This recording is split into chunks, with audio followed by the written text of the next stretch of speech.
Hello again, fabulous students. I hope you are holding up okay. I hope that your classes are going well and that you have had good luck with your internet connection, etc. So today we're going to be talking about Haiti and how it relates with voodoo, and then we'll be talking about voodoo specifically. So just a couple of things before we get started. I'm not sure if I've shown you the library website, so I'm going to do that just to kind of give you an idea of what's there, the resources that you have available to you, and then we will dive right in. So let's get started with looking at the library website, but I also wanted to show you that I am wearing the Possessed Giraffe sweater that I talked about in class before. So just in case you needed that to haunt your dreams, you're welcome. All right, so let me go ahead and share my screen. Okay, so this is the library website. Hopefully y'all know that you can get to the library website by going through the Blackboard quick links, right? Which is around the same area where Luna is, just a couple above. So I wanted to point out to you, and apologies if I've already done this, we have chat with a librarian, so that's for quick questions. You can schedule an appointment with a librarian for a half hour or whatever you need, or you can schedule something with me. And then we have resources available to you. So we have databases, we have ebooks, we have video tutorials on how to access things, etc. Okay, so hopefully you will utilize the resources that are available to you. The library is still here and it still really wants to help you. So let's go ahead and dive in. So we are going to be talking today about the Black Atlantic, right? So the Black Atlantic comes about because of interactions between Black people and white people in the Atlantic, and the reason for those interactions is the slave trade, okay? So there is a lot of cultural exchange, but it's not just from Africa to South America, the Caribbean, etc. It goes back the other way as well, and you can see this influence in things like cooking, etc. But one thing that is similar in everyone's lives is religion, right? And religion can be altered to fit the lives of its practitioners. So we're going to do essentially kind of a case study of voodoo in Haiti, so you can kind of see how it's evolved. And then we'll get more into what voodoo actually is. So hopefully y'all have read the, let me grab it here, this one, right? Voodoo Search for the Spirit. As you can see, there's a lot of information here that I really liked. And let me just stop screen sharing for just a second. So this, if you haven't looked at it yet, there is a digitized copy available online. I know it looks like a lot of pages, but it's not that intimidating because it's a lot of pictures. But then I want to point out to you that the back has documents. Okay, so these are primary source materials, so things that were written by, so this one is written in the end of the 17th century. It's a priest talking about voodoo, etc. So these are some really, really good, fascinating documents for you to explore. Hopefully you have it. Okay, so let me go back to screen share. Okay, so here we go. Haiti. Okay, so Haiti is taken by the Spanish in 1492. Okay, so it's a year of exploration for Europe, but it is devastating to the indigenous populations, both in North America and also obviously everywhere else, but also Haiti. So in the early 1500s, we're looking at about 1.3 million indigenous people living in Haiti. 15 years later, that population has been absolutely decimated. Okay, we are down to 60,000 people, right? That is massive slaughter. Okay, so the Spanish are using the indigenous peoples to work for them. They are enslaving them.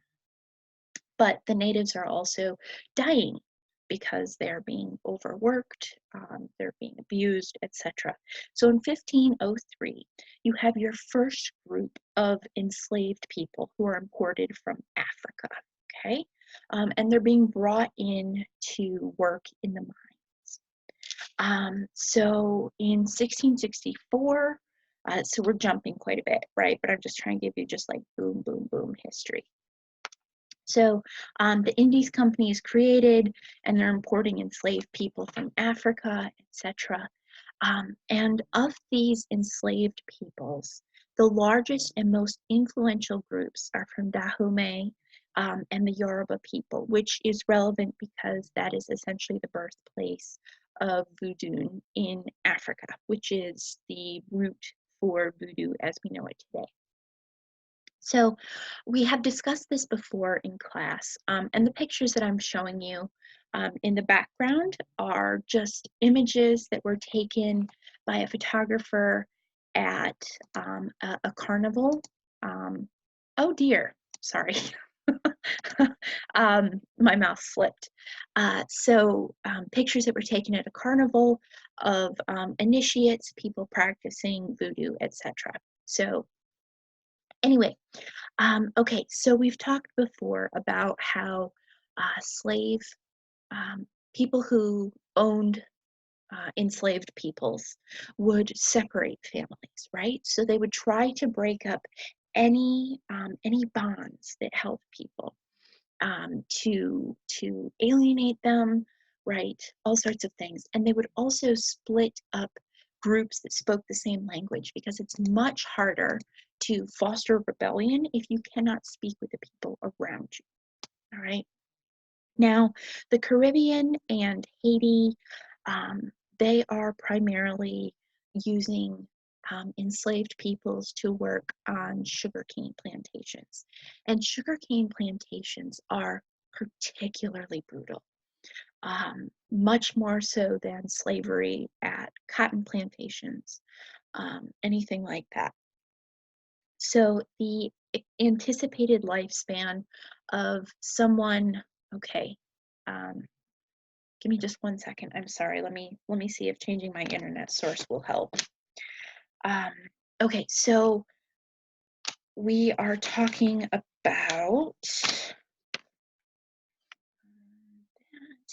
all right. Um, so the anticipated lifespan of someone who is actively working the sugarcane fields, someone who is enslaved in Haiti, is approximately 7 to 10 years. Okay, this is a horrific, brutal life. They are engaging in particularly strenuous work. The people who are overseeing them are particularly brutal. You're not expected to live long, right? So when slaves were purchased, or when enslaved people were purchased, it was with the knowledge that they would last less than a decade. That was just expected. Absolutely horrific. And then something else that we have discussed in class is the concept of paternalism, right? So it's this idea that allows people who own other people, who enslave other people, to be able to put themselves in a higher moral position by saying that as long as you are providing Christian upbringing, right? Christian doctrines, etc., to your enslaved peoples, you are saving their soul, and it doesn't matter what you do to their body. Okay, so this is a very um, convenient way of justifying slavery. Okay, so, and in fact, in 1635, slaves in Haiti are required to be baptized and instructed in Catholicism by the king. Not baptized by the king, but this order, this edict is coming down from the king. I apologize for the issues that I'm having currently with my technology. So give me just one moment to bring this back up.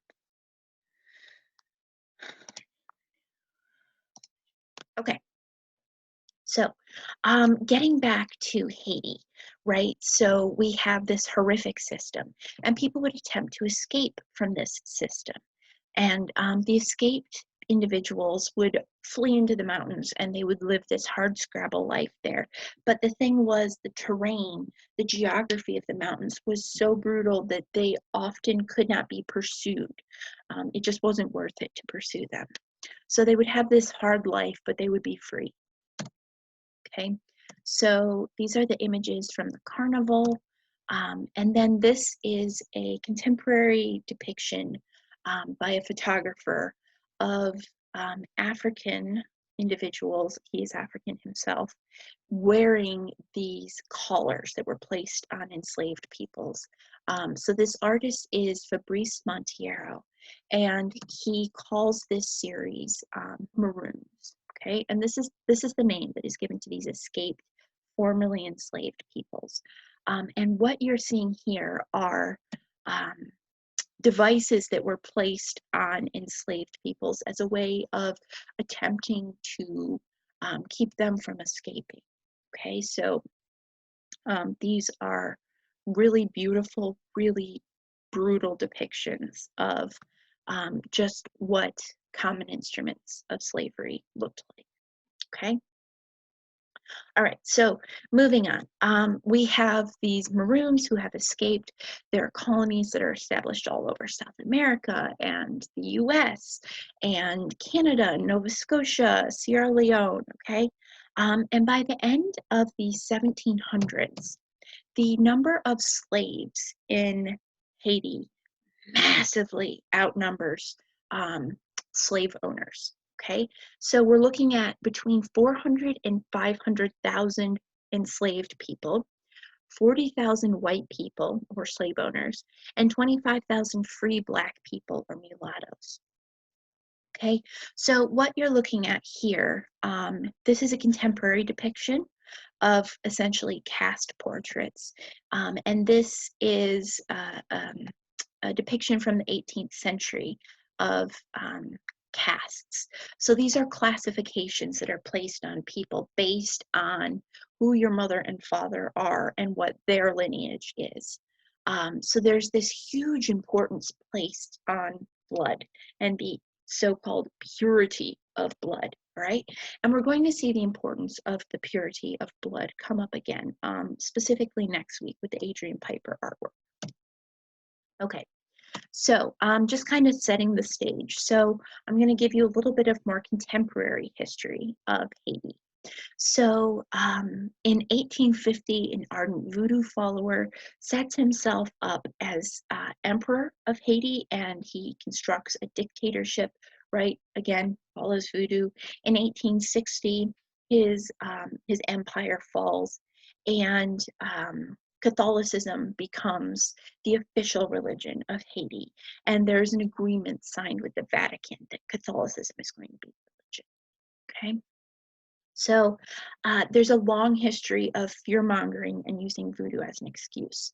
So in 1881, you have the former British consul claiming that human sacrifice and cannibalism is the reason for the regression of Haitian civilization.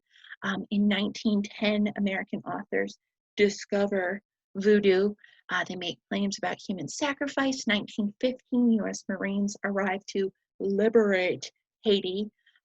They end up occupying the country until 1934, and these Marines save the Haitians through brutality, but they also publish books about the religion, about things like zombies. Okay, so this really catches the imagination, and then Hollywood will eventually pick up on it and run with it.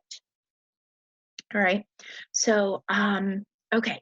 So, and between 1835 and 1986, there's a penal code in place that calls for 6 to 24 months of imprisonment for anyone who's caught in the performance of superstitious acts, as they were known in this law. So 1957, you have Francois Duvalier, also known as Papa Doc, who establishes himself as the president, and he's a proponent of voodoo, okay? So he uses voodoo as a political tool, and he sets up a secret network of secret police and informers who are voodoo priests, okay? So you can see how this would cause a lot of fear to surround voodoo. And Papa Doc uses this to challenge the Catholic Church. Now, he dies in 1971, but his regime lasts until 86 when it's overthrown. And the members of the secret police, these voodoo priests, are lynched or burned, right? There's this huge backlash against voodoo at this time because it's been this instrument of fear and torture, right? All these awful things. Okay, so at this time, Protestant sects encourage voodoo adherents to burn sacred objects, confess to making a pact with the devil, etc.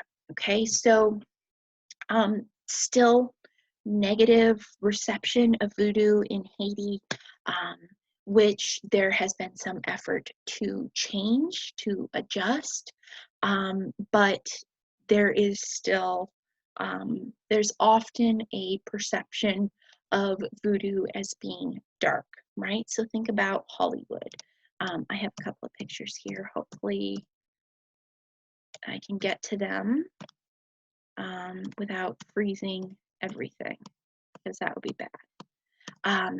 Right, so think about zombie movies, think about, right, the voodoo doll. We talked a bit about how the Nkisi Kandi, the Congo nail figures, are kind of the inspiration for the voodoo doll, right? So this is one of the many influences on voodoo. The zombie, right? Okay, so don't look if that's not going to be helpful. Okay, so sorry, I know I went through those pictures kind of fast. So a little bit about voodoo itself. Okay, so and I'm going to be showing you altars from all around the world, demonstrating how varied these celebrations of voodoo can be. Okay, so voodoo actually comes from voodoo in Africa, right? And this is based in large part on the cult of the dead, the Egungun. And we looked at the Egungun before, right? So remember the costumes, the cloth costumes that spread out when you spin and when you twirl, okay? The embodiment of the spirits, the cult of the dead, etc. And so voodoo is developed in Dahomey, right? It's practiced by the Yoruba people. So again, remember how I mentioned that in Haiti, the main groups of enslaved people came from Dahomey and the Yoruba people. Okay, so this is why voodoo has such a strong hold in Haiti, because there's this huge cultural infusion through enslaved people. And with voodoo, there are voodoo who are spirits, right? And these serve as, these are ancestral deities. These are guardian deities, okay? And they will somewhat transform once we leave Africa and enter the Black Atlantic. So we'll get to that in just a minute. But the priests are able to communicate with these voodoo, and they're able to interpret messages. And there are people who are initiated into this religion, and then they perform ceremonies. And during these ceremonies, these voodoo come and they inhabit the bodies of the initiated. And the initiated becomes what's known as the horse, and they are ridden by the spirit. Okay, so I just wanted to show you that this is an altar from Brazil, and it's to Shango. So again, a lot of the similarities, many of you mentioned in your DIA paper, the shrine, the Yoruba shrine that included Shango and the rocks, right?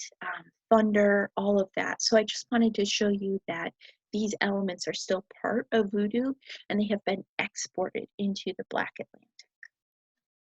Okay, So, our first modern description of voodoo comes from 1797, and it involved nighttime ceremonies where there was dancing around snakes and there was animal sacrifice, and blood was placed on the participants who fell into a trance and became agitated, etc. So, as voodoo is spread out into the Black Atlantic, okay, the spirits are no longer called voodoo; they're called Loa or saints, and voodoo is masked in Christian trappings. Okay, so we've talked a bit about syncretism, the combination of multiple religions. We saw this with Christianity and the Congo religion. We're seeing this here with voodoo and with Christianity, right? Because Christianity is required for enslaved peoples. And so this is a way of practicing their indigenous beliefs, but making it look like Catholicism. So the Loa are connected with Catholic saints. And these are not gods, but these are supernatural beings who serve as mediators between gods and humans. Um, and this is essentially the same role that saints play. So you can see how there's a lot of overlap there, and it was very easy to combine these two into one syncretic religion. And they're so you can see that we have a lot of various images of altars. Okay, so again, you can see here in Brazil, this includes Catholic imagery, but it is a voodoo altar. All right. And voodoo is often depicted in the media as dark, possibly satanic, okay? But it's something where the practitioners exercise caution, right? So there's something called a loi achète, and achète means to buy in French. So this is protective measures that can be purchased directly from a priest, and it involves having a loi intercede for you. But you have to be careful because this can be dangerous. And if you do not fulfill your obligations to the law, they can bring tragedy to the family, etc. Okay. Another characteristic of voodoo is that it is monotheistic. So you have a main god who connects with the Christian god, but he's too busy to deal with the world and humans, and so he delegates that task to the Loa. And the head of the Loa is named Legba, and he's the head of all the others. He's invoked for all rituals. He's the first to be worshipped, and he protects entrances and crossroads. All right, so I included this divination tray from the Yoruba people, right? So if you remember how we talked in class and we saw the pictures on that Africa from the University of Iowa website, right? The drawing of the crossroads in the sawdust, okay? We also saw crossroads in the Congo, right? Think about the moments, the 4 moments of the sun, which relates to the cardinal directions, right? North, south, east, west, right? So again, you're looking at crossroads, you're looking at a cross, etc. So I have about 2 minutes that I want to show you of a documentary made by Maya Deren called Divine Horseman. So we're going to watch just 2 minutes of that. If you want to watch this further, I absolutely encourage you to do so. There is animal sacrifice depicted, so if that is something that would be problematic for you, just keep that in mind.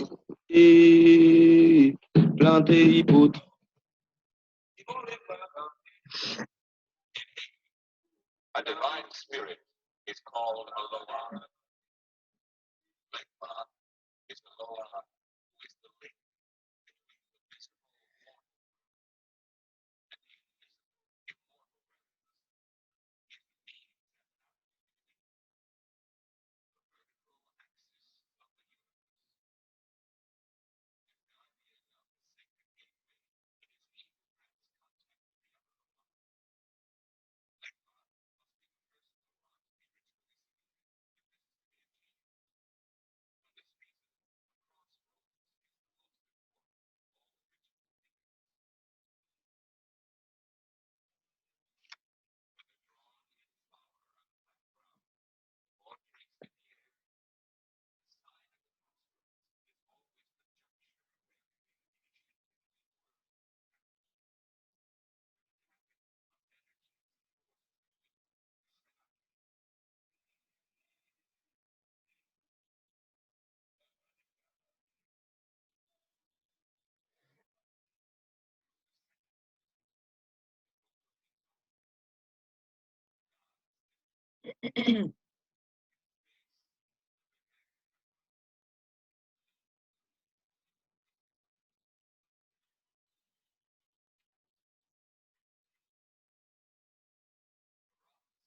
Okay, so hopefully you can get a little bit of a better sense of how the crossroads are invoked from this documentary. I believe this was made in the 50s, and this documents actual voodoo ceremonies. So it is not some Hollywood take on voodoo. This is documentation of actual practices by actual practitioners. Okay. So, one major aspect of um, voodoo is the Mass for the Dead, and this is incorporated from Catholicism, right? So again, the syncretism, the combining of the two religions, and this is not based on fear of the dead, but works to assert human dignity. Okay, so the rites serve to make death real and lasting so that the soul does not linger and continue to haunt the community.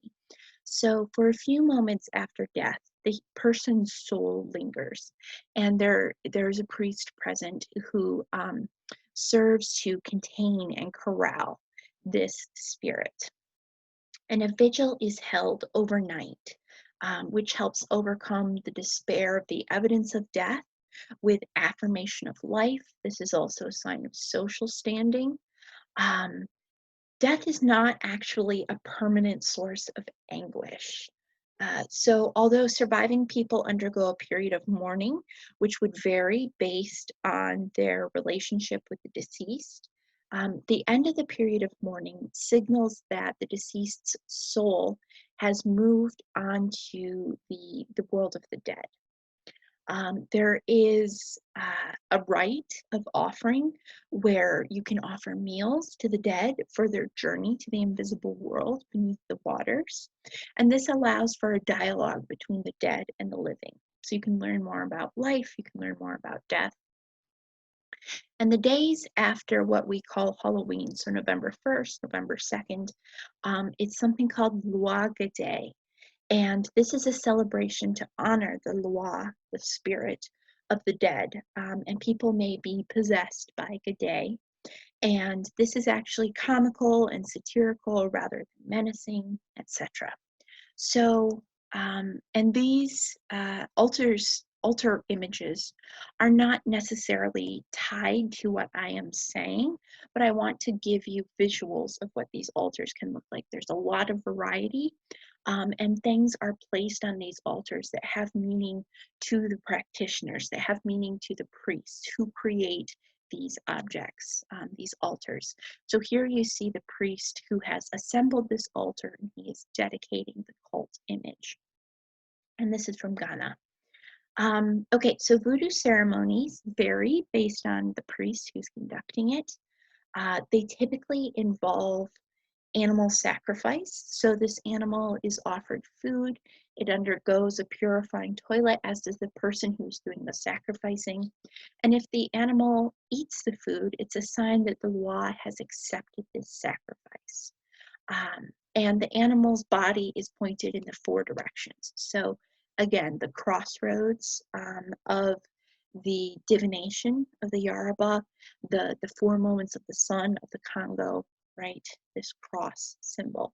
And so the animal is pointed in the four cardinal directions. And during this ceremony, the Loa, the spirits, enter the faithful. So this is known as the Loa mounting their servants, who are called horses, and using their bodies as instruments of self-expression. But the possessed person will not remember anything about the possession. But in order to be possessed, you have to be initiated. And so initiation can last up to a week. And this is what introduces the loi into the body of the initiated. And during this up to a week-long ceremony, the initiate learns about the loi to whom he or she will be devoted.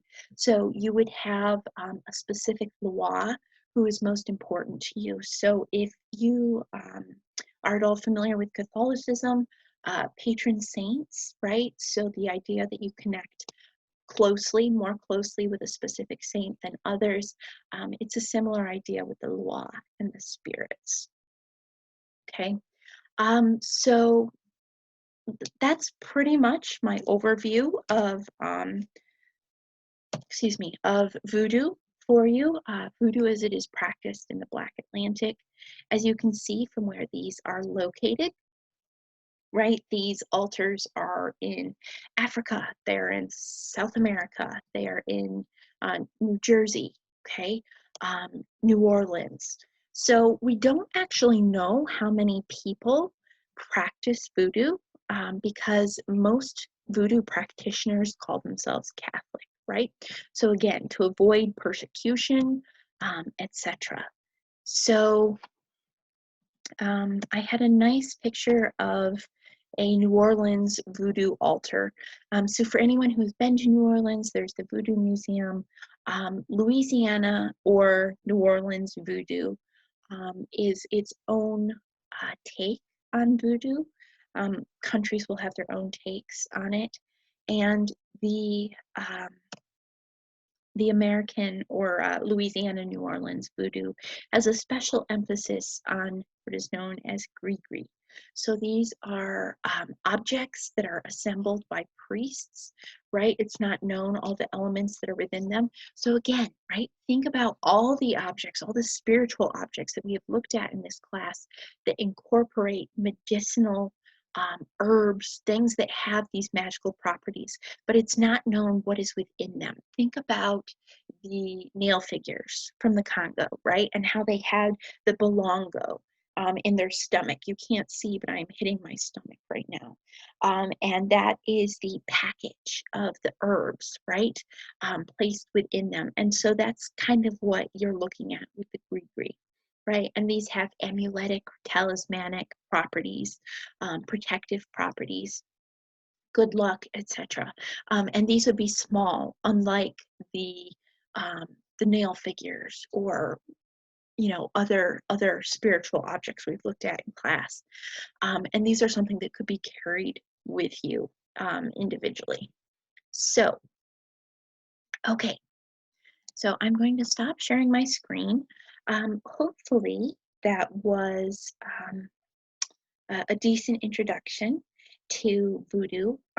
So one thing that I want you to think about, and I ask about this in the survey, is voodoo as you saw it depicted in that video, in the way that we've talked about it, the altars that you've seen, as compared to how voodoo is depicted in popular culture, right, in the media. So think about any instance where you have seen voodoo depicted. I'm guessing that you can probably come up with a lot if you think about it. If you've ever watched Criminal Minds or Law and Order or James Bond, all sorts of things have these depictions of sensationalized voodoo. And one thing that I forgot to mention has to do with zombies. So zombies exist within voodoo, but not necessarily like we think of. So there is a specific image that we have now of zombies as being like, gonna eat your brains sort of thing, right? And that has evolved from what zombies used to be. There used to be like a witch doctor involved, which is actually more true to how zombies exist within voodoo in reality. So essentially this is a dreaded form of sorcery. So the priest would administer a dose of poison to the chosen individual, which would create a death-like state. And then this dead person would be buried and then later revived, resuscitated by this priest, and then said to be under their control.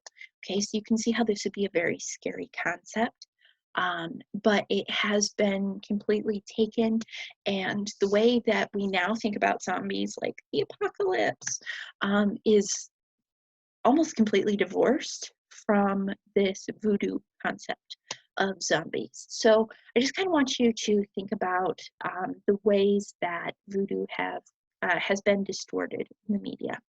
So yeah, all right. It is Friday night for me, so I hope that you have had a fabulous weekend, depending on when you're watching this, and stay safe, y'all. Okay, bye.